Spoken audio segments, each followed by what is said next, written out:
Yeah. And what you want to do is stay consistent with your angle. So once you find it, you just want to stay consistent. Now this is just to knock the rough edge off, just the rough edge. And after this, I'll go back to home. But the key is staying consistent with your angle. Don't let it actually, get like this or that. Try to keep it at that constant angle.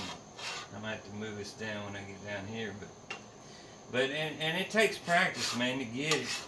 But you'll get it eventually if you keep doing it. But I got pretty good at it over the years.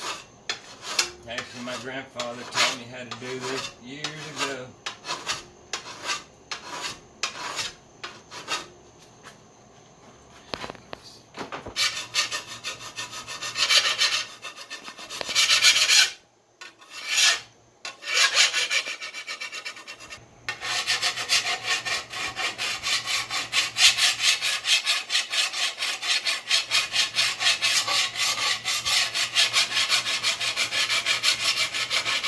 And get it good and flat, because it's still got a bevel to it.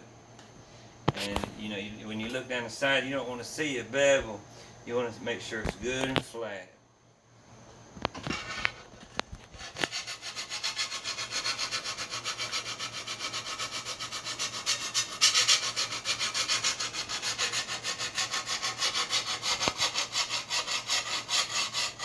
And this same way of sharpening, you can sharpen all kind of things like this, even down to scissors. You can sharpen scissors like this, man. You can sharpen just about anything, except for hedge clippers. Now it takes something a little special. You need a die grinder for that. Well, then again, you might be able to use a small file. I never tried it. I've always used a die grinder. But if you did use a small file, it sure would take a long time.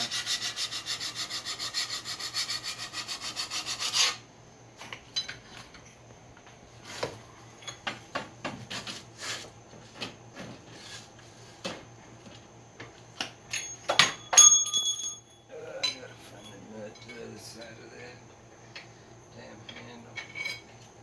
Yeah, go ahead, hell, it don't matter to me.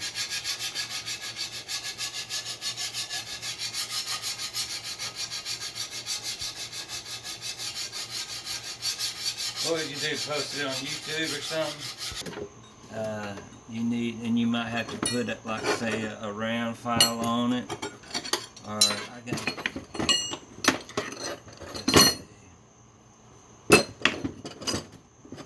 let's see, man, I dumped my toolbox over the other day, man. I still ain't got it back to the way it should be. If it feels like they don't want to get a bite, some files just feel like they just don't want to bite, and they just ain't wanting to take off anything, like any material. And if that's the case, what you probably want to do is find you another file, something with a finer, a finer, a finer cut to it. And usually when you do that, then you can find you can see where it will grab it and get a bite on it a lot better, and more material will come off, and it makes it a little easier to sharpen. Let's see how this one does.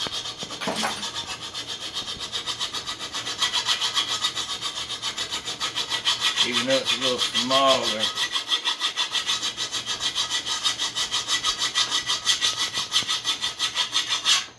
it don't seem to do too bad.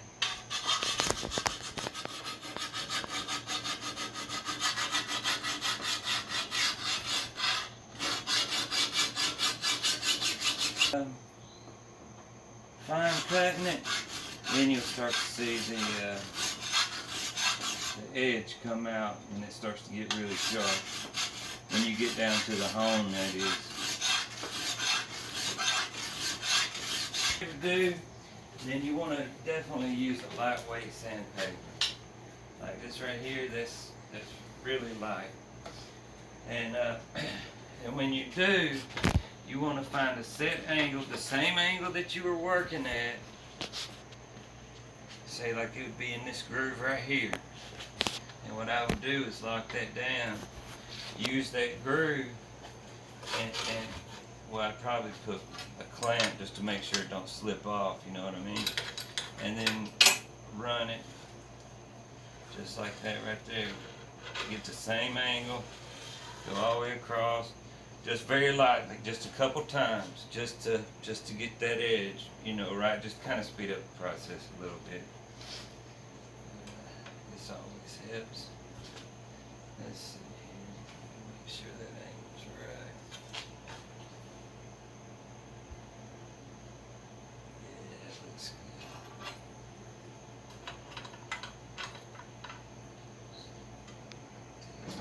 Now hold this a second.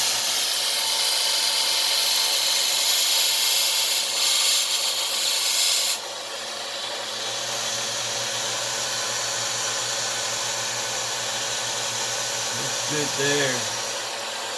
Let's clean that up right there a little bit. I don't know how you got in that curve.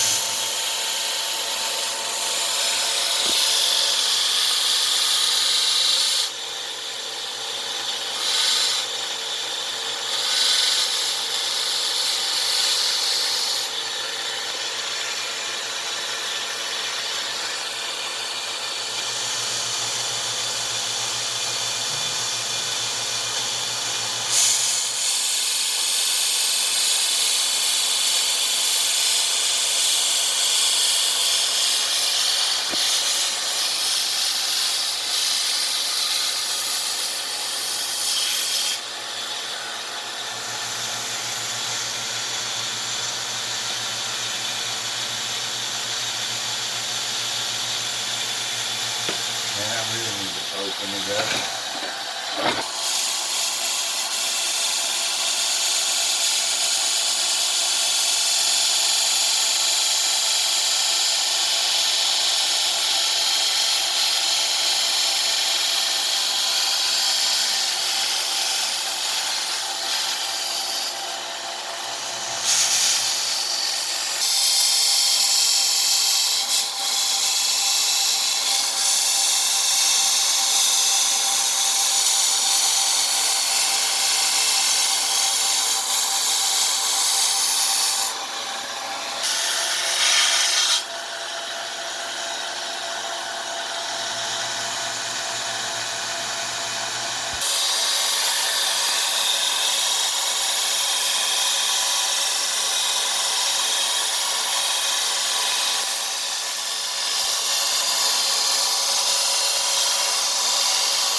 Curve like that, I might have to do that part by hand with a file.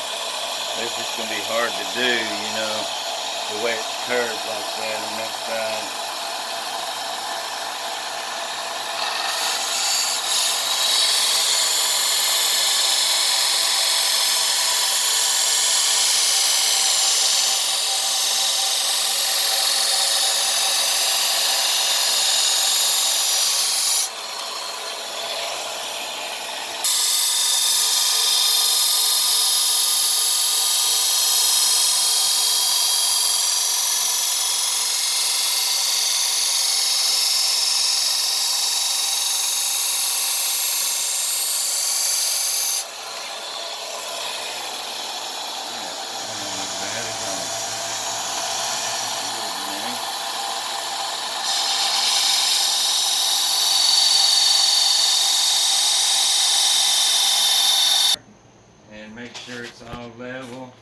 about the same angle, and make sure we got it good. But feel this already.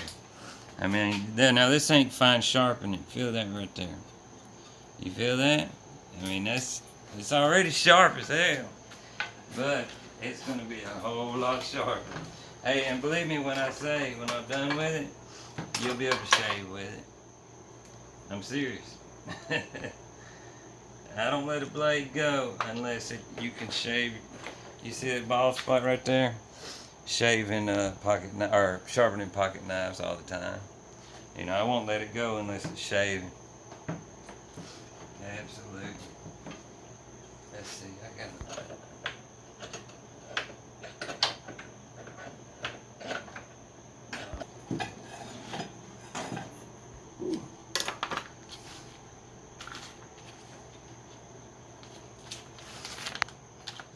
it's got a pressure switch, you know, for when you mount it to a gun. That's what that is.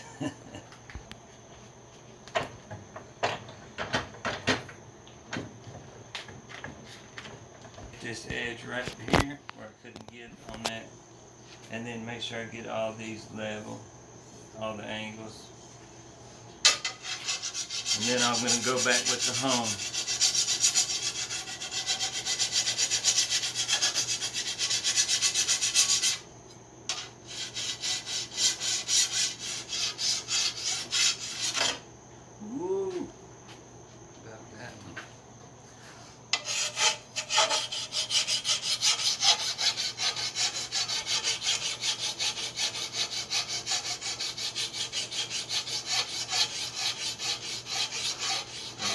Man, right after I sharpened it one day, Robert comes over here. You know, the guy that works for my dad.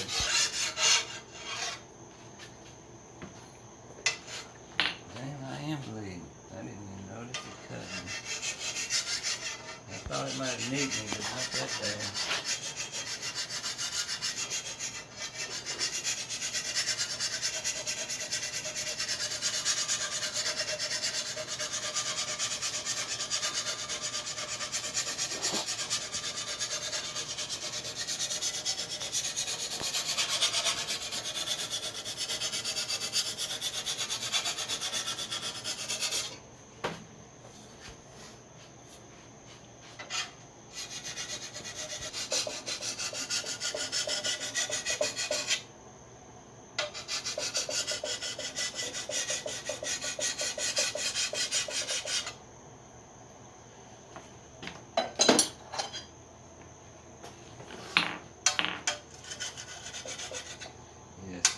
Really don't want to get it bite too well.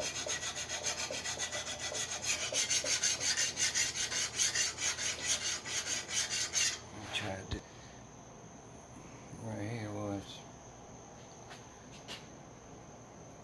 See it? See that little nick right there? I mean, that's all it took. It's some bitch sharp. I didn't even feel it.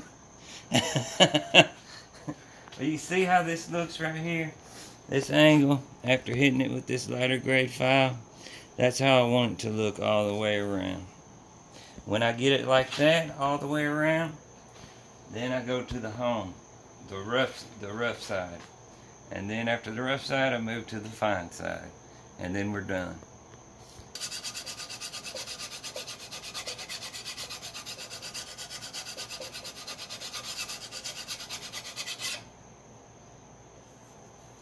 See how clean the angle starts to look right through there.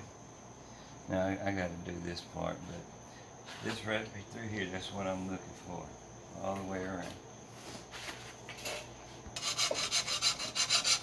See, this file just don't want to get a good bite like that looks good. I wish this one was a little bigger, but it's alright.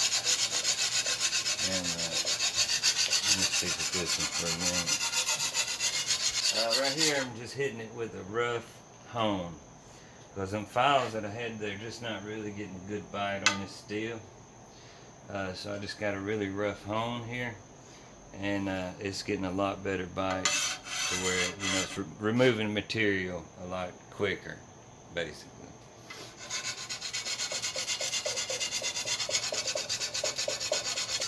just keeping that angle consistent, keeping it flat, and making sure you don't get it beveled. You know what I mean? Like this, especially. And when you get it beveled like that, what's going on is when you're filing, you're doing this number without noticing it. And it's real easy to do if you're not careful. Lubricated helps it slide a little better, sharpen a little better. Sometimes I like using this chain lube because it kind of sticks to it a little better. It don't just kind of run off like, say, like WD-40 or something. I hate using WD-40. That chain lube seems to stick to it a little better. Kind of seems to work better for me anyway.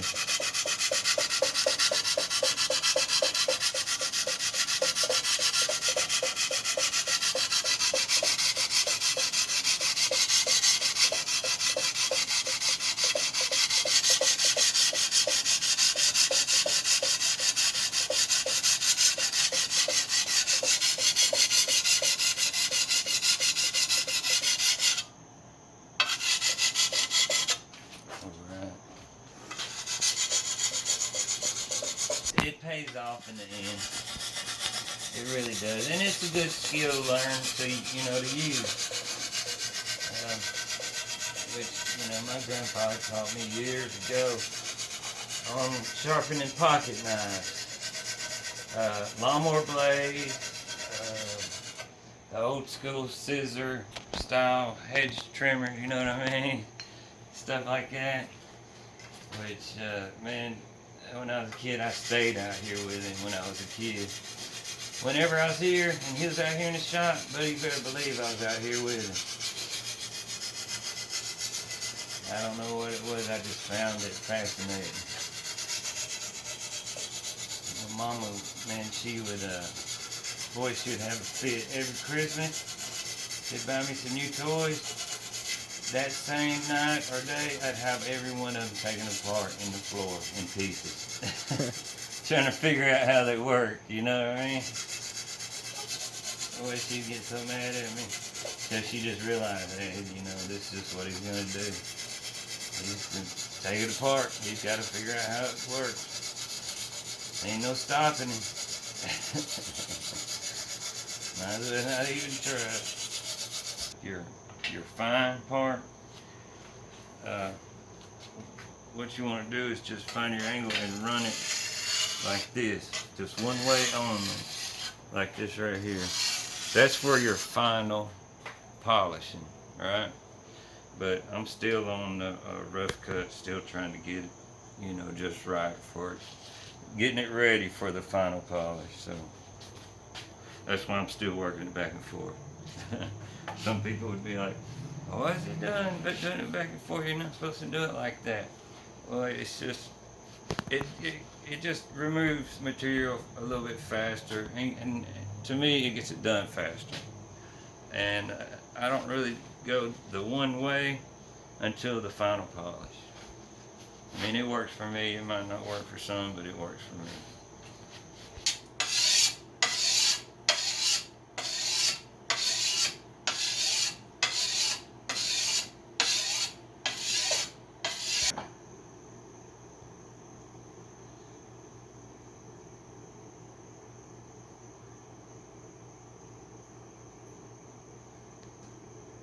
Cutting.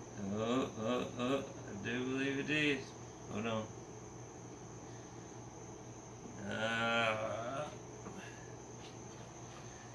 Hold on, let me try this side.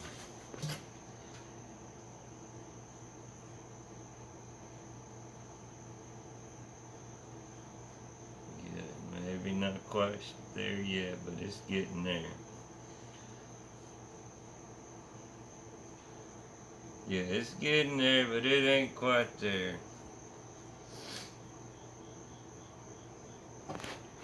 You'll get there. Damn, that smoke burns my eyes like crazy. Look at shading. A little bit, not much.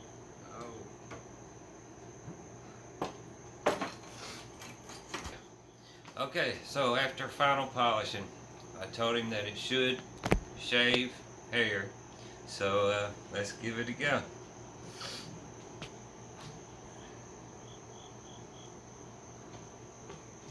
Oh my. And look at there. Look at that. See that bald spot? Right there. It could be a little sharper, but hey, it's shaving. Not too bad. I wonder how old this thing is. Now, could you imagine going and wiping some sugar cane with it now? Don't you know it'll cut down some sugar cane? Well, feel it, feel the edge. You feel it, don't you? It's sharp. It's sharp.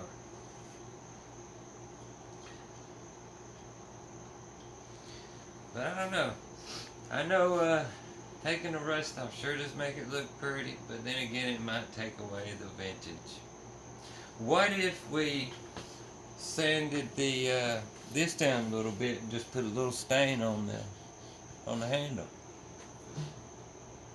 Can't find them in here. We can always